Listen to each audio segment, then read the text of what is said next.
Um, well, also about the next year. Okay, so we'll do it Thursday before Yom Kippur. Is that good? The question is, I could do it either 5:30 or 8:30. 8:30. We'll do it 8 o'clock. 8 o'clock. Okay. So I'll announce it again at the end of the share, but the next share will be Thursday, September 24th at 8 o'clock Chicago time. We'll announce it again at the end of share. Okay. Okay. This is the last year before Rosh Hashana. Oh, is it your grandfather's yard site? What are you talking about? Yeah. Okay. So I'll be in his memory. Yeah. So, yeah. Because your Moshe Feinstein had a drasha of Moshe. The seventh of Tishrei, I think. No. Oh, of Tishrei. Okay. It's 7th of Tishrei. It died before Yom Kippur. I think it was 7th of Tishrei. Okay. Yeah. So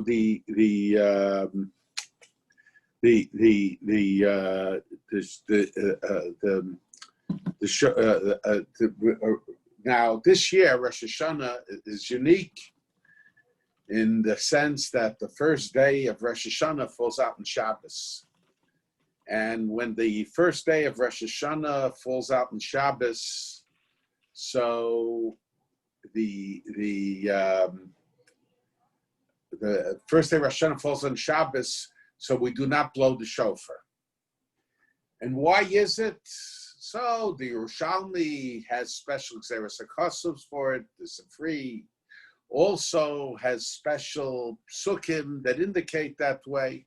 But the Bavli, the Gemara Bavli, the Rosh Hashana, that the Gemara says there that the reason we do not blow the shofar on Rosh Hashana when it falls out in Shabbos was because the Chachamim, the sages, became aware of the fact that people might carry the shofar.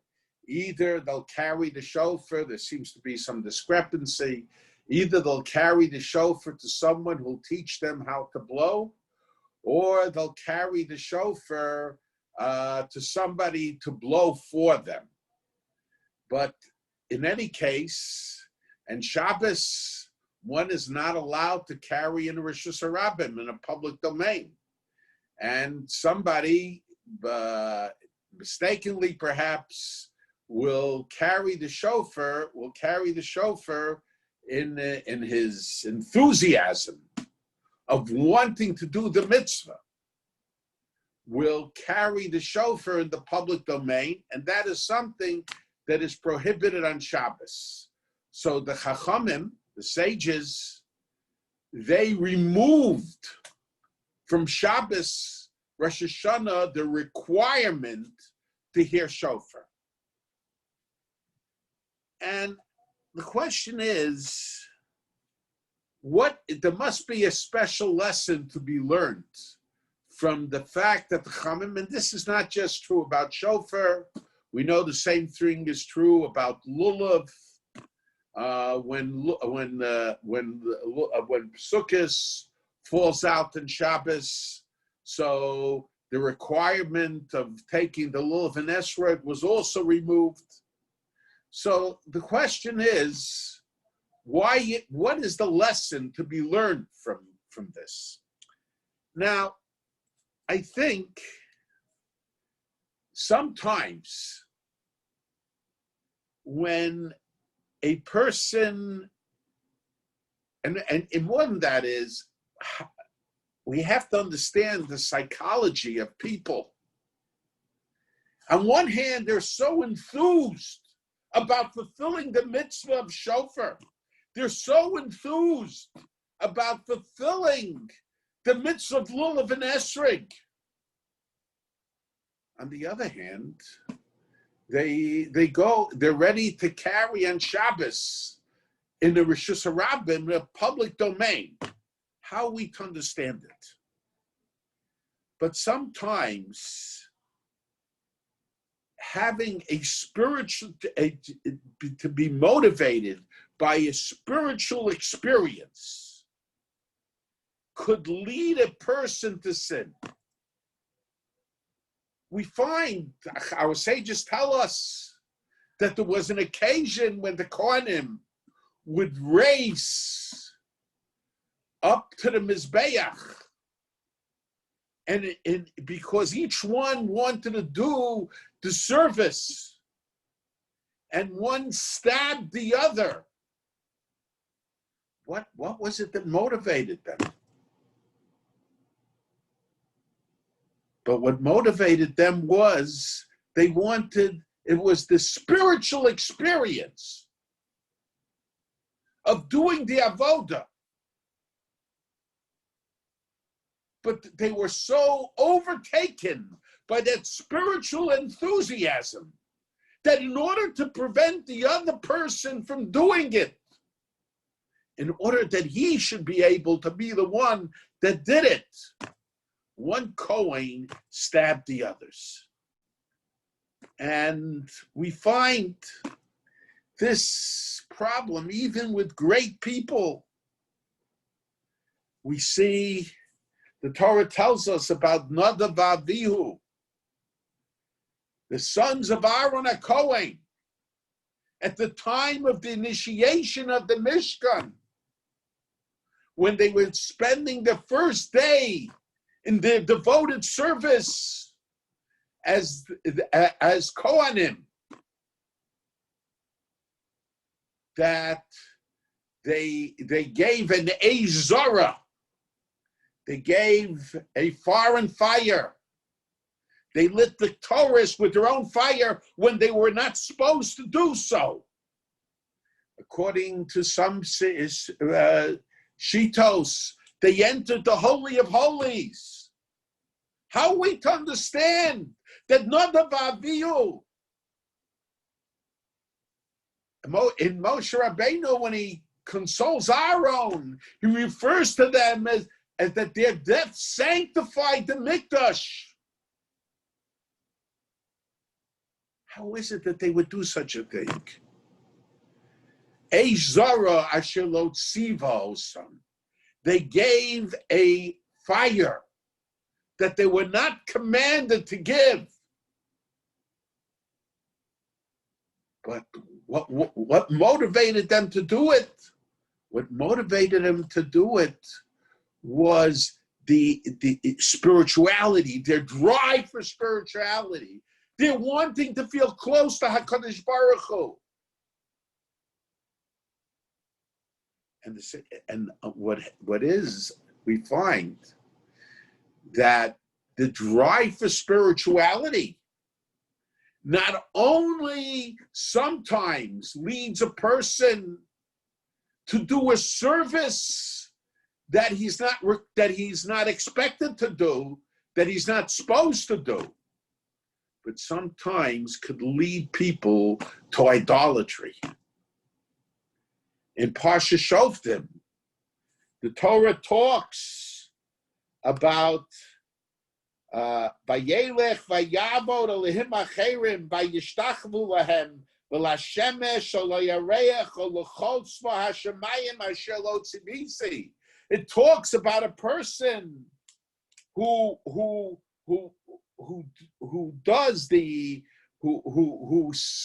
serves idolatry. What did he do? He served other gods. He bowed to the sun, to the moon, or other celestial bodies, asher lo tzivesi, that I did not command. Okay, it's more than that. It's pointed out. Asher lo tzivesi, I did not command, means I commanded not to do. So why does the Torah phrase it, asher lo tzivesi, that I did not command? And the answer, I think, is because the Rambam tells us, how did idolatry begin? So in the days of Enosh, people felt, just as we give honor to a king, and when we give honor to his officers, that itself is honor to the king. And idolatry began because the world perceived, because in the days of Enosh, people perceived the sun, the moon, and the celestial bodies as being the officers of God. And they felt that giving honor, worshiping the celestial bodies is in itself giving honor to God. It was not started in their minds. Idolatry was not started as a rebellion against God. But idolatry, on the contrary, was started as an act of serving God, of giving honor to God in their minds. But Asher lo tzivesi, the Torah says, that's not how I commanded you to give honor to me. That's not how I commanded you to serve me.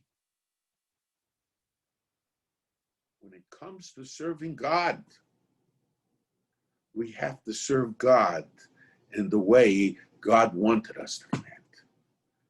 But what was it? It was this enthusiasm for spirituality.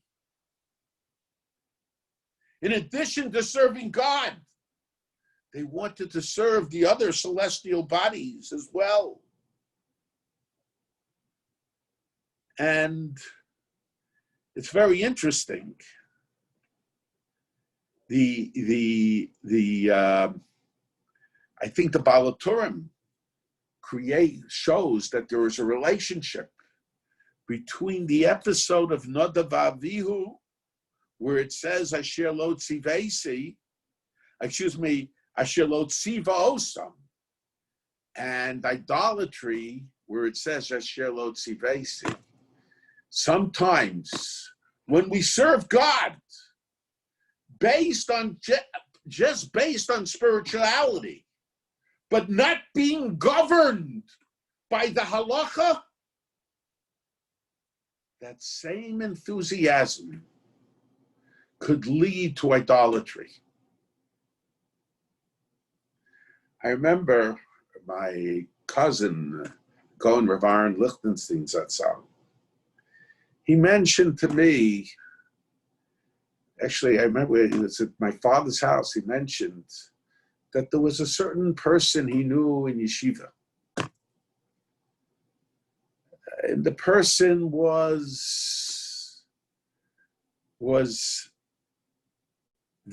had a very strong religious orientation. Very strong religious orientation. But apparently when he would learn, he did not prefer to learn the halachas, the laws. He delved primarily in Musar Sfarim, not talking against Musar Sfarim now.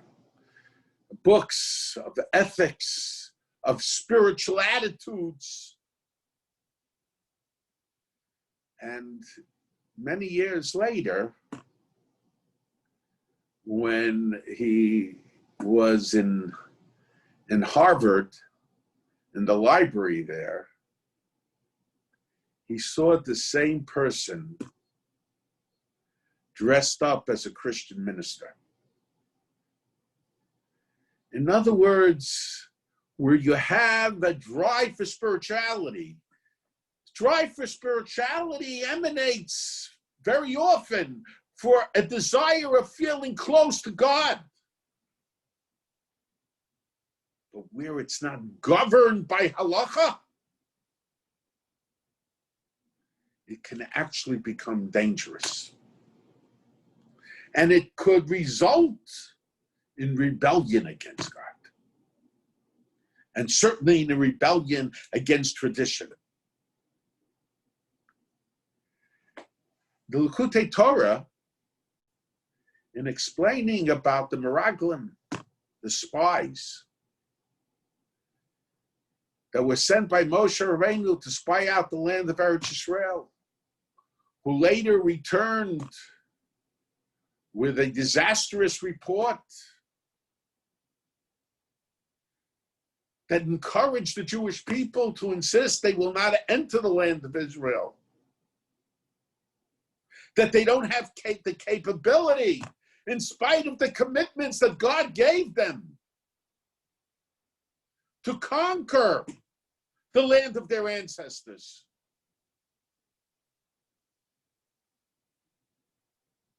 That these people would, and Rashi tells us that when they left Moshe and they embarked on their journey, they were Anoshim Tzadikim, Rosh B'nai Yisrael Hema, leaders of the Jewish people, righteous people.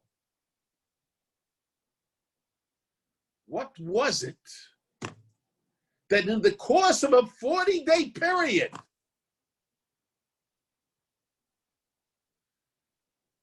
that there was such a change of attitude, that they decided that they did not want to enter the land of Israel?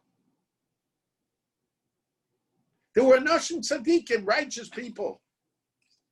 But I think, and based on L'Kutei Torah, the idea was they were Anoshim Tzadikim. They wanted to feel closeness to God.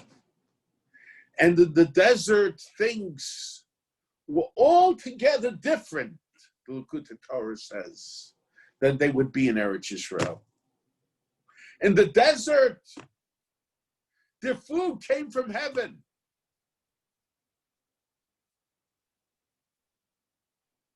There were so many miracles that took care of them. And when they entered the land of Eretz Yisrael, there wouldn't be these miracles. And they would have to plow the land. They would have to work themselves. The food wouldn't come from heaven. Of course, the food would always come from heaven. It always came from God. But when you have man, it's obvious where it comes. It's difficult to make a mistake. Not that mistakes weren't made. But when I have to toil, when I have to plant, when I have to take care of the crop, when I have to harvest, then it's easy for man to say, it is my labor, my work that produced this food. And the net result is that we begin to forget about God. I mentioned already that when the Jewish people fought Amalek, Moshe Rabbeinu had to go on top of the mountain and raise his hands in prayer. Why? So the Jewish people below the mountain who were fighting Amalek could identify their victory with the prayer of Moshe. Until that time, the Jewish people didn't do anything. They sat back. It was obvious that it came from God. Even Kriyas Yamsuf, when Nachshon ben Aminadav ran in, his running in, though, could not explain the splitting of the sea. So the Meraglim felt that once we enter it, so in order to reinforce in the minds of the Jewish people that the victory they obtained through their fighting was only given them through God, they had to identify their victory with Moshe Rabbeinu's prayer. And obviously, from afar, they could not see the lips of Moshe Rabbeinu, but his hands being held up in prayer, they were able to see. And the Meraglim felt that they, meaning the Jewish people, perhaps themselves, if they would enter Eretz Yisrael and they would tend to their own crops and they would produce their own food, they might forget God. And they felt that in Eretz Yisrael, strange as it sounds, they wouldn't feel that same closeness to God as they had in the desert.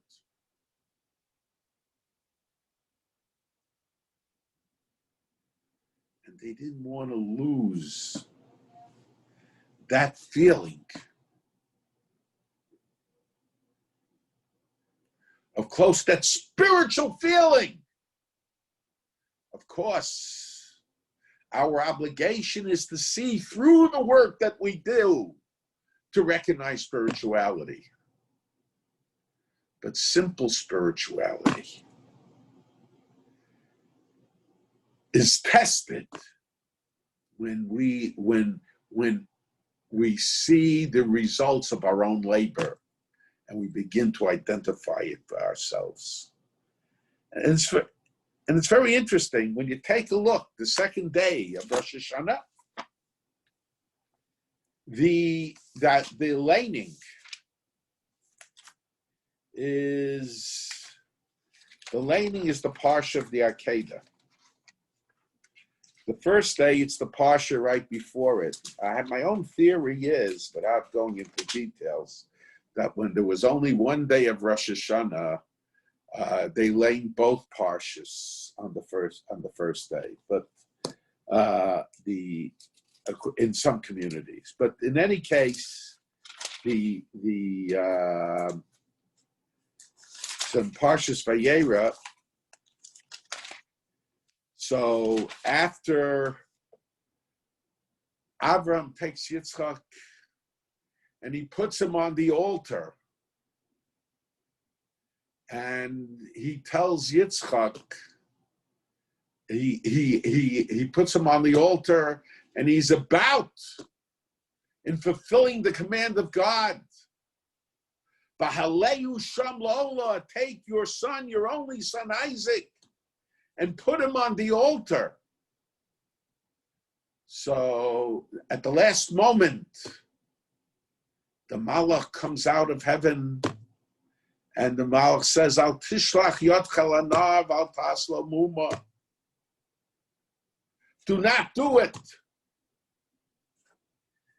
And then the Malach came a second time and said, Vayomer binish bati num Hashem. I swear by the name of God, Kiyana Shirasisa Sadavar Zeh, because you did these things, V'lo chasachta es bincha es yichidcha, and you did not withhold your son, your only son. Ki varech havarechacha, I will bless you. V'harbe zarecha kechokvei hashamayim l'chol asher al sfas hayam, and I will make your children many. Yirash zaracha sharo yavav, and your descendants will inherit or conquer the gates of their enemies. V'hizbaruchu b'zarecha kol goyei haaretz. All the nations of the world will be blessed through your descendants. Why? Ekev asher shamata b'koli, because you listen to my voice. So it's very interesting. He gets in his bracha, the bracha he gets is, first of all, that he'll have many descendants, and they will conquer their enemies. They will not be destroyed by their enemies, on the contrary. And then that all the nations of the world will be blessed through the descendants of Abraham, through the descendants of Abraham. But at the beginning, God says why he's given them the bracha. Why? Or the Malach in the name of God, Yana Sherasisa Tavazeh, because you did this thing and you did not withhold your son from me. And then at the end of the bracha, he again says why he gave him the bracha. Ekev asher shamata b'koli, because you listened to what I told you. You listened, you hearkened to my voice. Why do they have to mention twice the reason for the bracha? What did God tell Abraham? To take his son and put him on the altar. So he already said, because you did this thing and you did not withhold your son from me, you'll get this bracha. So why did he have to say at the end, Ekev asher shamata b'koli, because you listened to my voice? Or once he said, if he said Ekev asher shamata b'koli, because you listened to my voice, why did he have to say, because you did not withhold your son from me? It seems to be redundant. There seems to be something extra there. But I think that Avraham Avinu had two claims that he could have made to God. One claim that he could have made to God was, God, you promised me many descendants. And you took me out and you told me to look up at the sky and say, can you count the stars of the sky? So many will be your descendants. And now you come and tell me, Kaches bincha yechidcha, take your only son and put him on the altar and make him a sacrifice. Abraham could have said, I have a personal claim, God. Abraham submitted to the word of God. But there is another claim.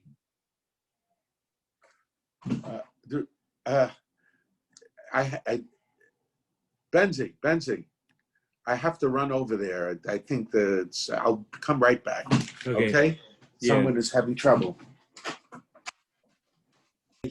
So Avram's first claim was that he was the personal claim.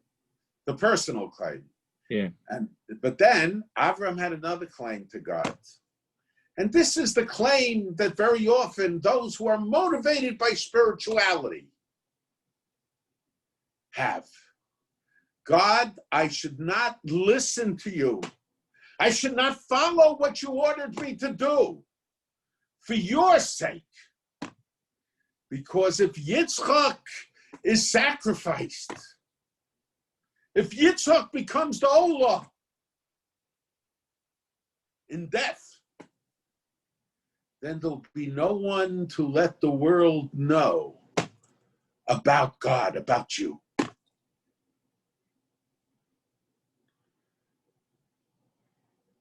In a sense, Avram could have said, God, you need Yitzchak. And for your sake, I should not listen to what you commanded me. And very often we find that people in different forms or shapes do make that same claim. They push aside laws, halachas, because we want to attract people to the religion. When I say attract people to religion, I'm not talking from people from outside religion. You can call it kiruv. You can call it whatever you want. But when we have an attitude that it's okay to negate or to ignore the commands of God for God's own sake, ultimately, those movements, even from their own perspective, defeat what they claim, the very purpose that they're advocating.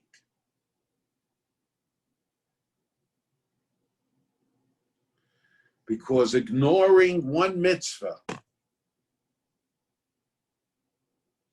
leads to ignoring a second mitzvah and ignoring a third mitzvah, etc., etc. Of course, when we encourage people to observe halachas, sometimes we have to focus on one mitzvah at a time. But we can never give the impression, as has been done in the past, unfortunately, that certain halachas are not important anymore. Certain laws are not important. And what does this come from? This comes from a sense of advocating how can we differentiate from one halacha to another? How do we present it to the people? In other words, it's not laws, it's spirituality.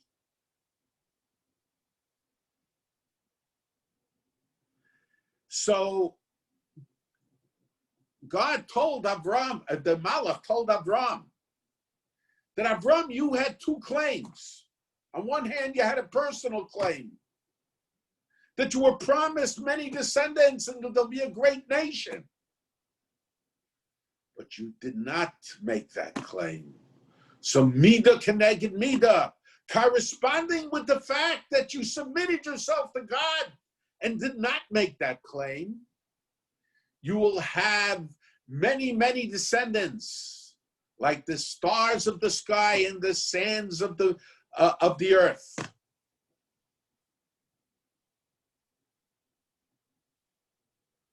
But then, corresponding to the claim, God, for your sake, I should not listen to what you told me.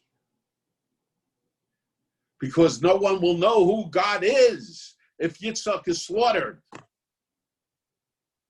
And you didn't make that claim.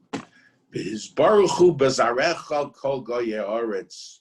All the nations of the world will be blessed by your descendants. In other words, what is the idea? The reward is that the world will come to recognize God through Yitzchak and through his descendants. And especially in Rosh Hashana, we'll call Bo'ei Olam. On one hand, it's dedicated to all of mankind. But all of mankind comes to recognize God through the Jewish people. And it's very interesting. And this question, my uncle asked, and you see, on one hand, when God tells Avram Avinu in Parshas Lech Lecha, Parshas Vayera, he tells Avram Avinu that he plans to destroy Sodom because of the people of Sodom are so wicked. And Avram fights with HaKadosh Baruch Hu. Hashofei kol haaretz lo ya'aseh mishpat. Is it possible that God will not act in accordance with justice? And who was he talking about? He was talking about the city of Sodom.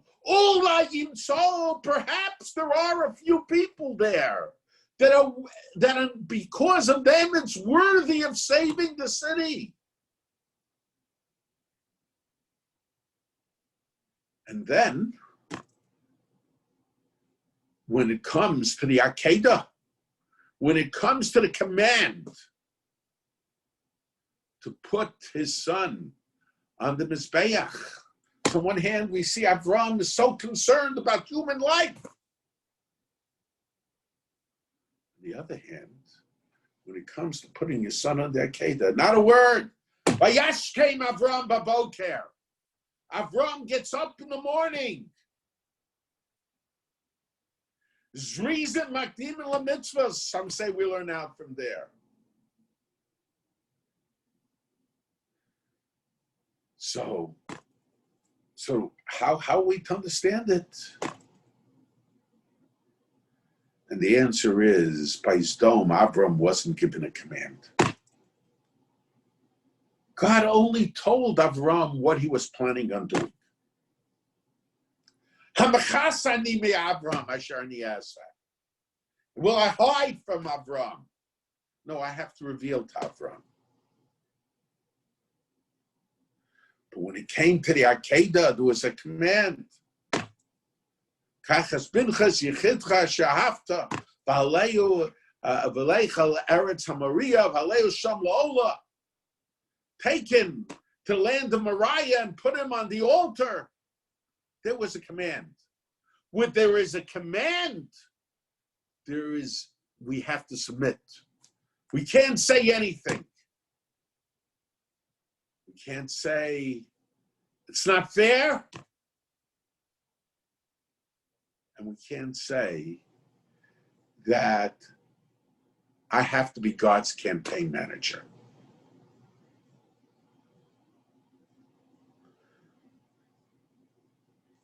And people who are motivated not by the concept of law, but by the concept of spirituality separate from law.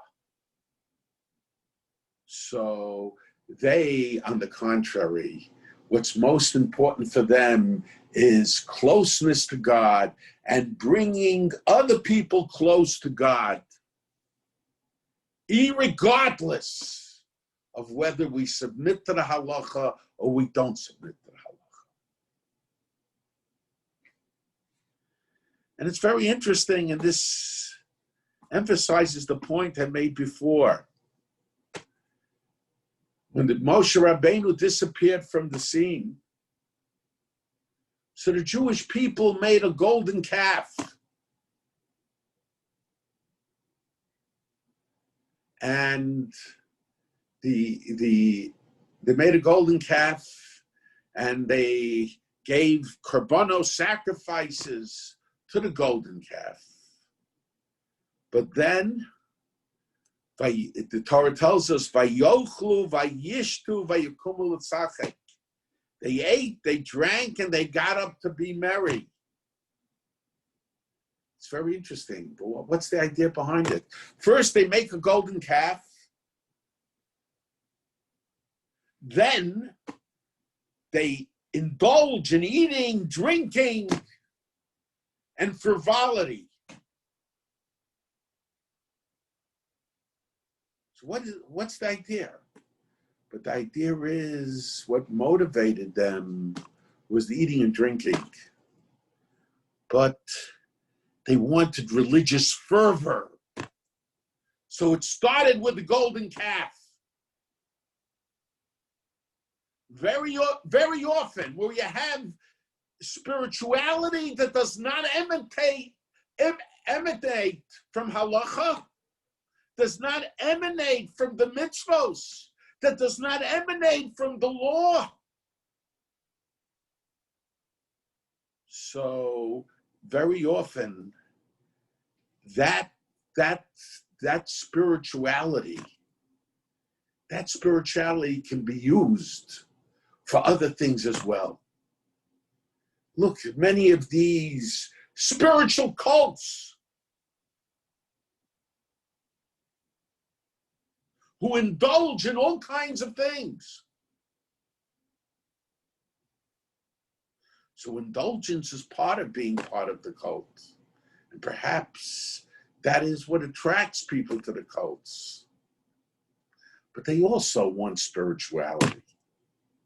And sometimes you find people who initially were Jewish, but they saw Judaism as spirituality, but it wasn't coupled. The spirituality didn't emanate from halacha. On the contrary, the law emanated from their spirituality. The same spirituality could be turned to idolatry.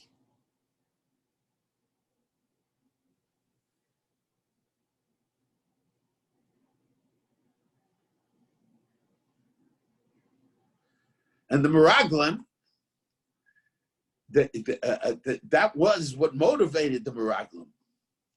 So also, now, a matter of fact, we are commanded not to study other religions. And we're told in the Torah that warned about studying other religions because maybe I should act that way also.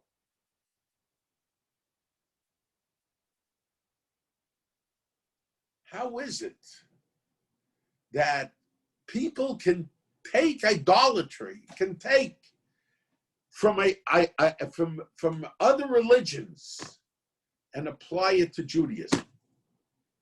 But if you see Judaism just as spirituality, just as a sense of closeness to God, so other religions can make you feel that you're close to God also. Sometimes to many gods.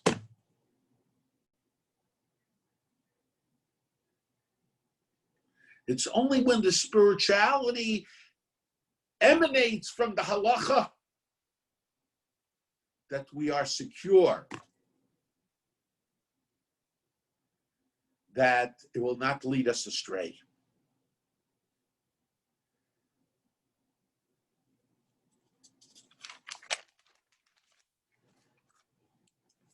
And I think that perhaps could explain why the Chachamim felt, how is it possible that Jewish people who are interested in Shofar, who are interested in Rosh Hashana,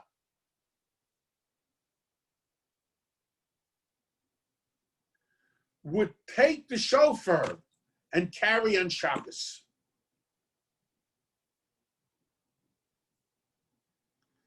Because they don't see Shofar from the perspective of Jewish law.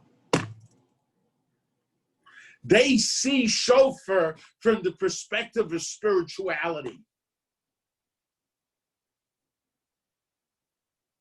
And the law that emanates from that need for spirituality. And for whatever reason, I might discuss it later if we have time, but for whatever reason, the spirituality, there is greater spirituality in their minds from this blowing of the shofar. So they will then, because in their minds it's necessary for the blowing of the shofar to carry the shofar to somebody who will teach them how to blow.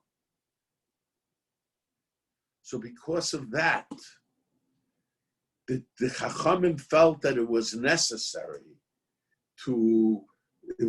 because of that, the Chachamim felt that it was necessary to remove the requirement of shofar on Shabbos when Shabbos fell out on Rosh Hashana. And along these same lines,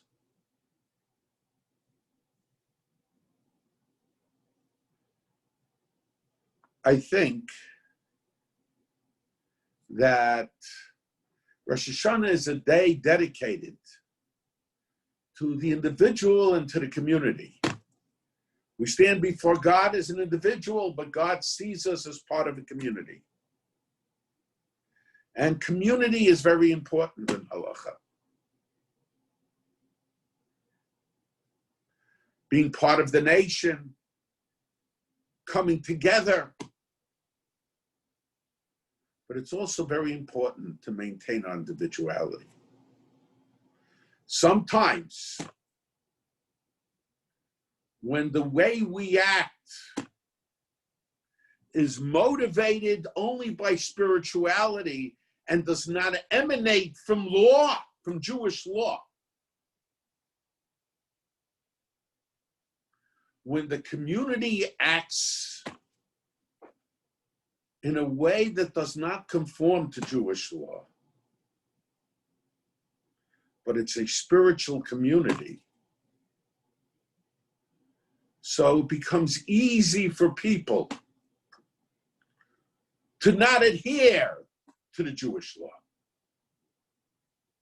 and still feel as if they were very, very Jewish. And what is true, this danger exists within the Jewish community. Many laws that are ignored by the community, that we know when we think as individuals, it's not proper. We have to overcome the influence of the community.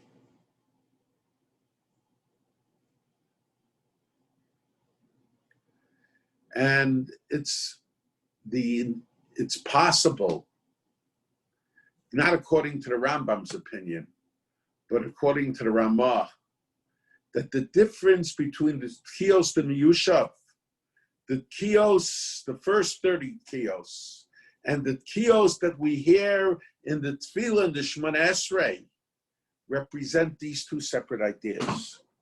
The Tefillos, the Kios that are said in the Shemona Esrei, we say as a community. The Kios that we hear before the Shemona Esrei, those are the Kios that we hear as individuals. In other words, community is very important and individuality is very important. We have to be concerned about the community. We have to act on behalf of the community. And when the community acts properly, we have to be influenced by the community. But at the same time, we have to retain our individuality.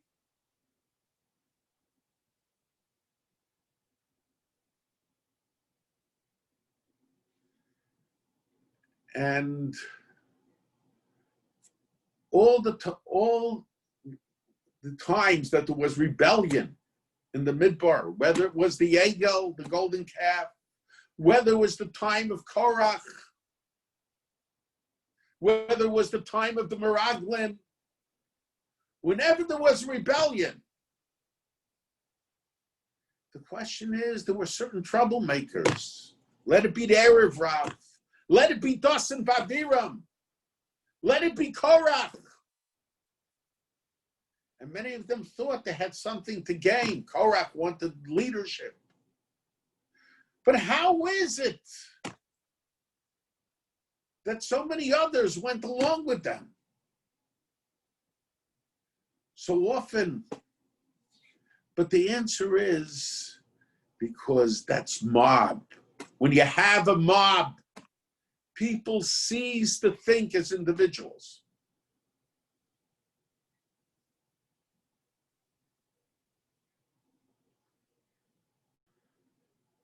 We see today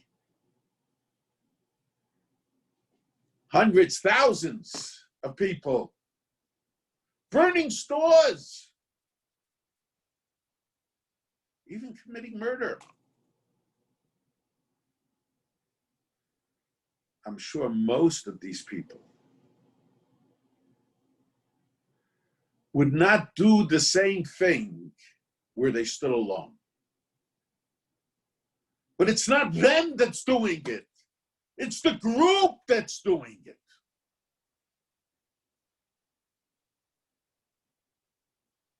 And there are movements today within Judaism, and to a certain degree within Orthodoxy, that they believe that they could change Jewish law. How? By getting the multitudes to act differently. By getting the multitudes to have a different opinion. And then they say, well, it's minhag. It's the custom. Minhag plays a major role in halacha. But minhag doesn't change halacha.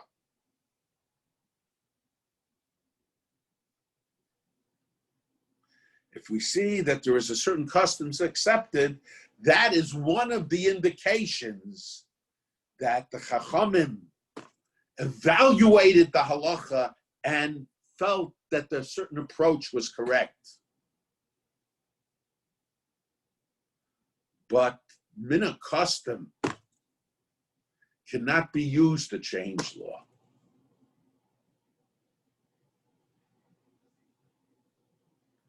Just to get the masses, there is this theory that if we get the masses to act a certain way or to change the attitude of the halacha, then ultimately it will become accepted. And there were many movements within Judaism that used that approach. But ultimately, they drifted away from halacha, from law. What is the foundation of these movements? These movements want spirituality. They want Jewish spirituality. But of course, they will be influenced by the other nations, by the other religions.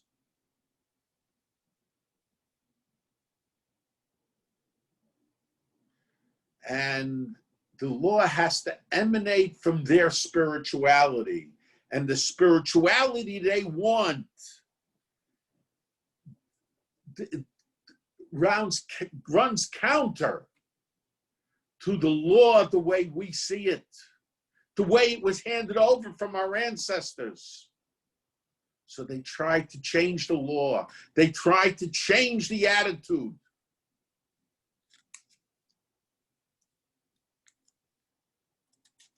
And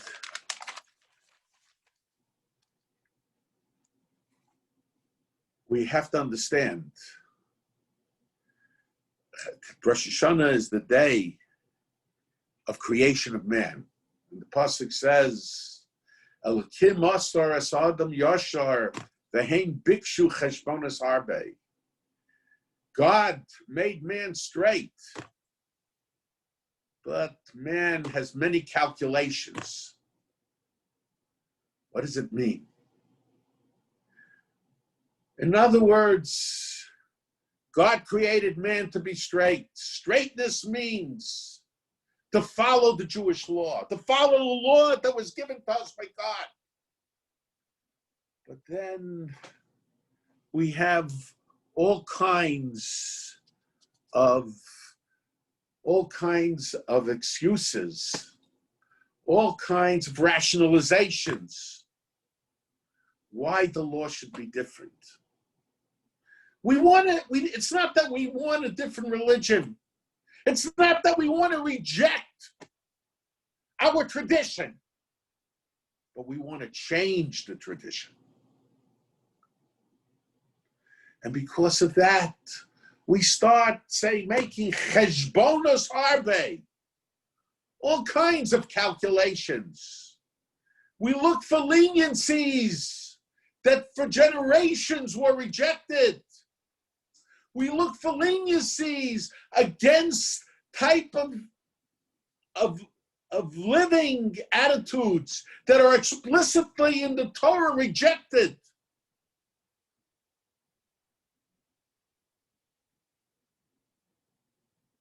You have people who demonstrate. I'm not finding fault with anybody, but you have people who demonstrate against lifestyles that the Torah considers an abomination. And they'll mention strange heterim for it. That we didn't hear, that our ancestors didn't hear. That's cheshbonos. It's interesting, in Pirkei Avos, we say, Lifnei mi'ato sid litain din v'cheshbon. Before whom you will have to give a din and a cheshbon. Din means a ruling, a law. Cheshbon is an accounting. So the Vilna Gaon asks the question, it should say cheshbon b'din. First the counting, and then the ruling, then the law. But I think the answer is very simple. Din means the sin that we did. Cheshbon was how we came to sin. What was our rationalization? We have all kinds of rationalizations. That's what everybody else does. I feel more spiritual this way.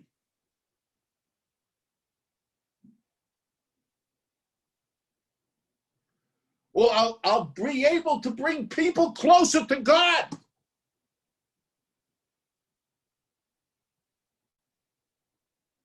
I heard of a case where a rabbi was looking for a certain leniency. So he called up one of his teachers or one of his guides. He said to him, if I'll apply this leniency, I will be able to have such a big influence on the people.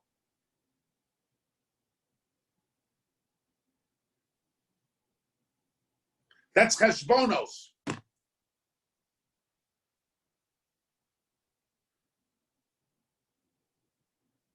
First, we're going to have to give an accounting for going against the law.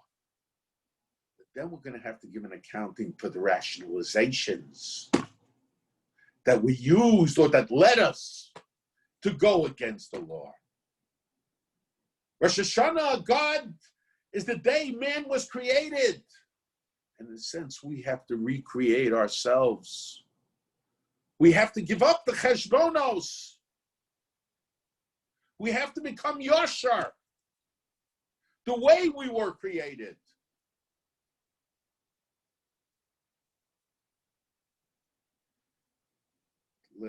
Today, this morning, last night, was the first day of Slichas.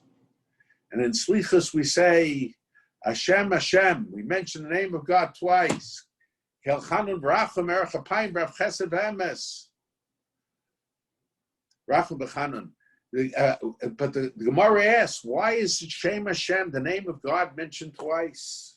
Shem Hashem, the name of God, represents Racham and mercy.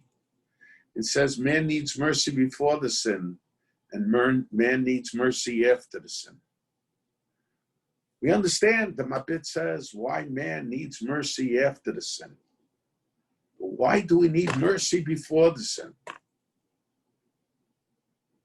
And the simple answer is the mercy before the sin is for the rationalizations, the attitudes that we had that led us to sin. If we see our spirituality emanating from the halacha, if our philosophy of life is molded by the halacha, rather than the reverse, then we can feel secure. But if our spirituality is the source of our halacha, of our law, so it's not God's law, it's our law, then we can even end up spiritually serving idolatry.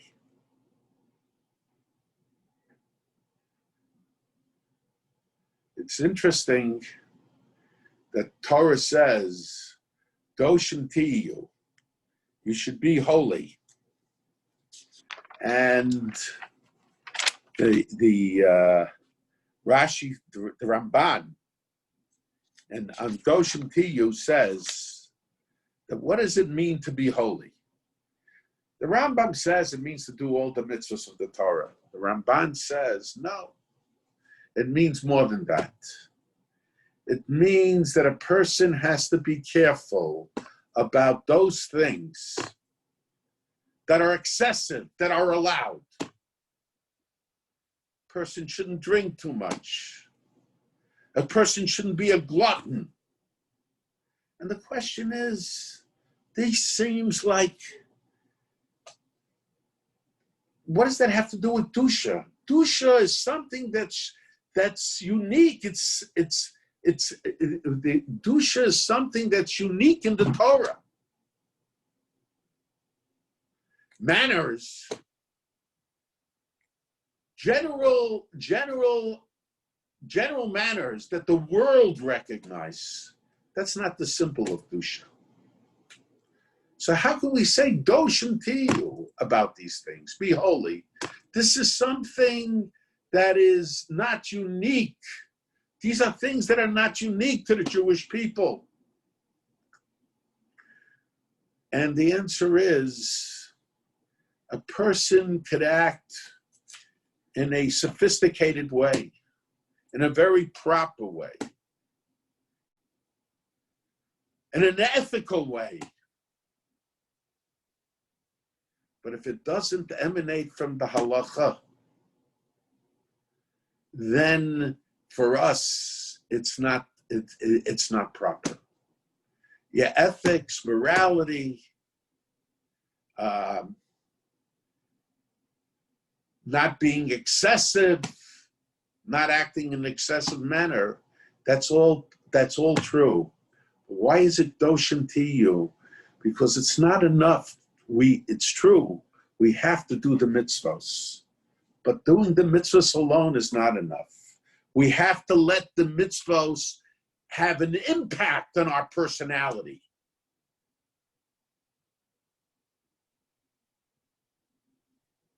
We do have to have attitudes. It's not just a legal book, but the personality has to be motivated by halacha. Has to be motivated by the Torah. And that's why it's Doshim Tiyu.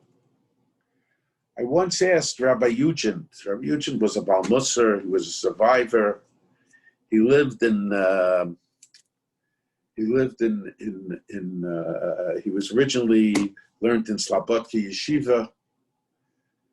And I asked him. I would talk with him a lot.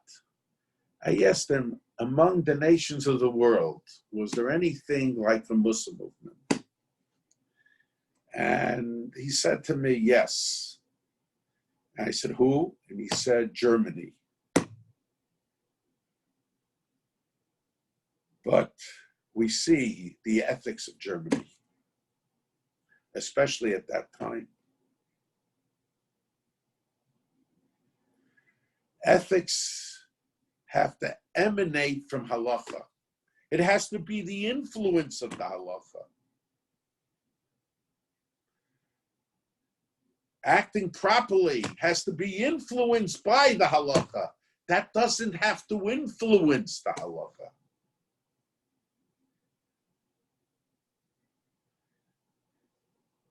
If ethics is independent of halacha, then it results in a form of gaiva.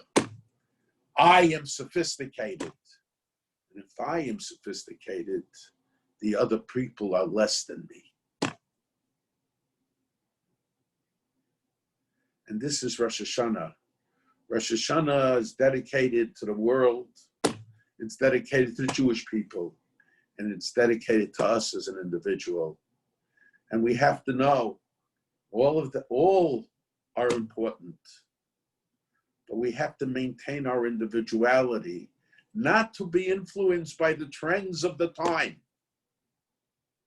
not to lose the sense of our individuality, but at the same time, we have to dedicate ourselves to the Jewish people and to mankind at large.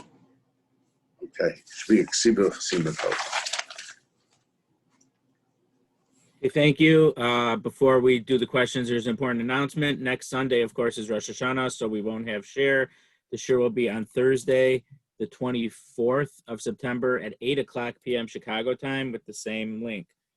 Those of you who may not be able to hear it at that time, you will be able to see it on YouTube or on our Facebook page, fb.me/. After the Yom Peldim, we will return to Sundays. Okay. Yeah. So if anyone has questions, please put it in the chat. So one question is, I think it has to do with different locations, but did the prohibition of blowing shofar on Shabbos, Rosh Hashana, come before Rosh Hashana was extended to 2 days? In which case, so what? So what? So then if there was no second day, then they didn't hear shofar at all on Rosh Hashana. Okay. Okay.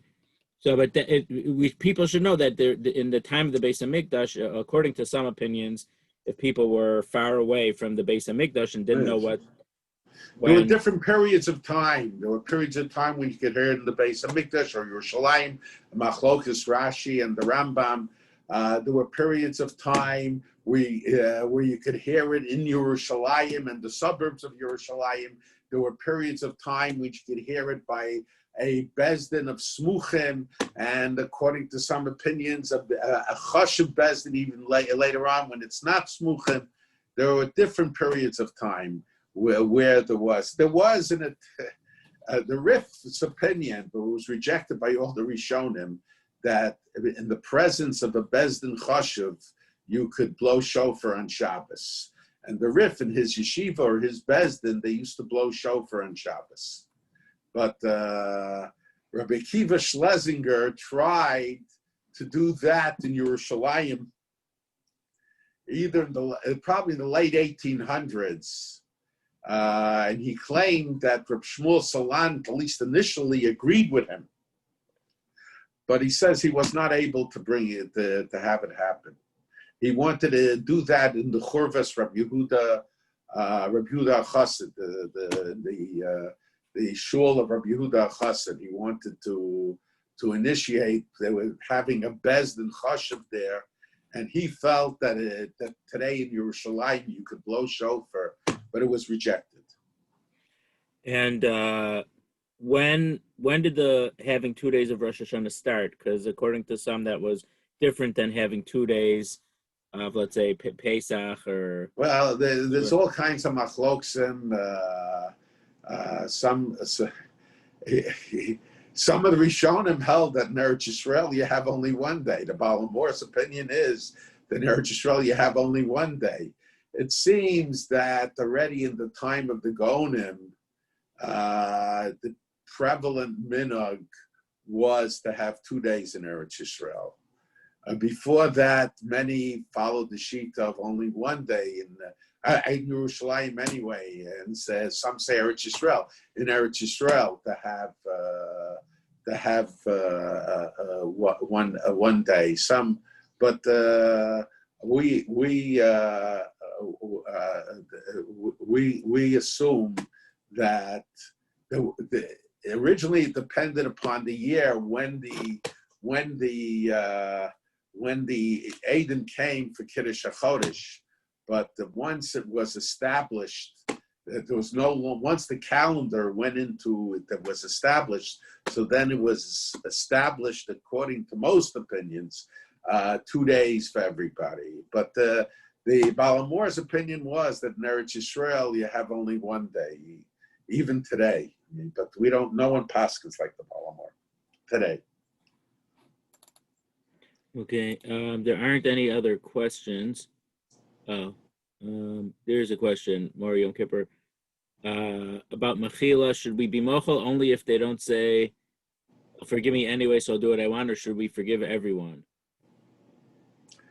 Okay, so in Tefillah Zakai, it's mentioned that there is no requirement of this, but in Tefillah Zakai, it's mentioned to your mochel everybody, except if there is somebody that you still have a claim, let's say a monetary claim against.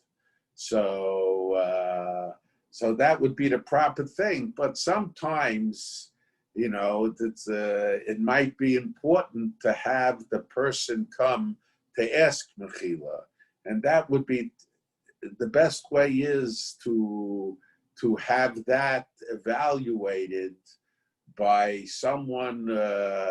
Because sometimes if you evaluate it yourself, you won't evaluate it properly. But you have to talk it over with someone who you feel will make a good evaluation, and to evaluate whether the person is going to continue to act that way, is not going to continue to act that way.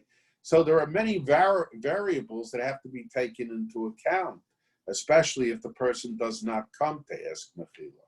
But even coming to ask mechila, it's important that the mechila be sincere, not, will you be mochel me? I think that's the follow-up. The question is, what if someone did something to you knowing that you would be mochel later? Then it's probably, and they think the guy will continue doing it. If you think the person will continue doing it, because he'll think you'll be mochel later, then I think it's probably better to either have a discussion with him or have someone talk to him or let him know if he doesn't know. And if he realizes, okay, he realizes it. But you don't have to let yourself be trampled on like a doormat. Right. I think someone's asking if is it worth it to violate health regulations to daven in shul? Absolutely not. Absolutely not. But what the health regulations are, you should talk over with your doctor, not with your rabbi. Okay, so hopefully that was the meaning of that question. There's nothing else. So everyone have a ksiva tova. Thank you, Rabbi. Okay. Okay. Everything's And again, next share will be on Thursday the 24th. We'll send I guess an email from the way you normally get your updates. We'll send a reminder about that. Yeah. Okay.